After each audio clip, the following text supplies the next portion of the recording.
வணக்கம் அனைவருக்கும். வாழ்க வளமுடன். நான் ஜோதிடர் ஏஎல்பி அஸ்ட்ராலஜர் கவிதா ஓம்குமார். இன்னைக்கு ஒரு ஜாதகத்தில் பணம் வருமா அப்படிங்கிறத எப்படி தெரிஞ்சுக்கலாம் அப்படிங்கிறத பற்றி பார்க்க இருக்கிறோம். அதாவது நிறைய பேருக்கு இந்த சந்தேகம் இருக்கும். வருமானம் வருமா, என் ஜாதகப்படி எனக்கு நல்லபடியாக வருமானத்தை பெருக்க முடியுமா இப்படிங்கிற கேள்வியெலாம் இருக்கும். ஸோ எப்போவுமே ஒரு ஜாதகப்படி வருமானம் அப்படின்னு சொல்லி பார்க்குறப்போ நமக்கு 2ஆம் பாவகம் தான் அந்த தனஸ்தானம் சொல்லுவோம். அதாவது பொருளாதாரத்தை பற்றி சொல்லக்கூடியது.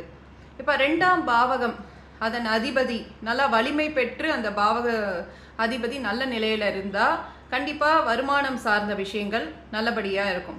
அந்த 2ஆம் பாவகம் நல்லா வலுத்து இருந்ததுன்னா, அதாவது அதோட அதிபதி நல்ல நிலையில் இருக்கிறாங்க, இல்லை சுப தொடர்புகளில் இருக்கிறாங்க, சுபர்கள் தொடர்பில் இருக்கிறாங்க அப்படிங்கிற மாதிரி இருந்தால் கண்டிப்பாக பொருளாதாரம் மேம்பாடு இருந்துகிட்டே இருக்கும் லைஃப்பில் அவங்களுக்கு.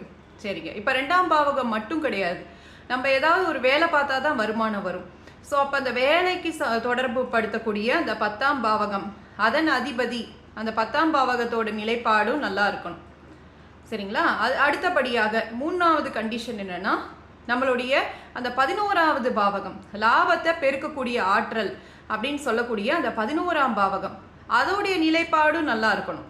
சரிங்களா? அப்போ தான் நல்லபடியில் நல்ல வருமானத்தை பெருக்கக்கூடிய ஆற்றல் இருக்கிற மாதிரி இருக்கும். அந்த 2-11 தொடர்பு கண்டிப்பாக நல்ல பண வரவை கொண்டு வரும் ஜாதகத்திற்கு. 10ஆம் பாவகமும் நல்லா இருக்கணும். நல்லா தொழில் மேம்பாடு அடையிற வகையில் நம்ம வேலை பார்க்கக்கூடிய ஆற்றல் இருக்கணும் அந்த ஜாதகத்திற்கு.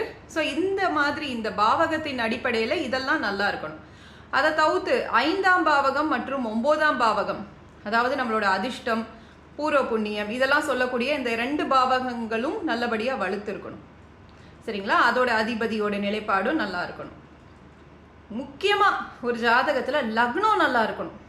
இதெல்லாம் அனுபவிக்கக்கூடிய அளவு அந்த லக்னாதிபதி வலுத்து இருக்கணும். சரிங்களா? என்னதான் 2ஆம் பாவகம் நல்லா இருக்குது, 5ஆம் பாவகம் நல்லா இருக்குது, ஆனால் லக்னம் வலுவிழந்து இருந்தால் என்னதான் இருந்தாலும் ஒன்றுமே இல்லைங்கிற மாதிரி யோசிப்பாங்க. அதனால் லக்னம் நல்லா வலுத்து இருக்கணும்.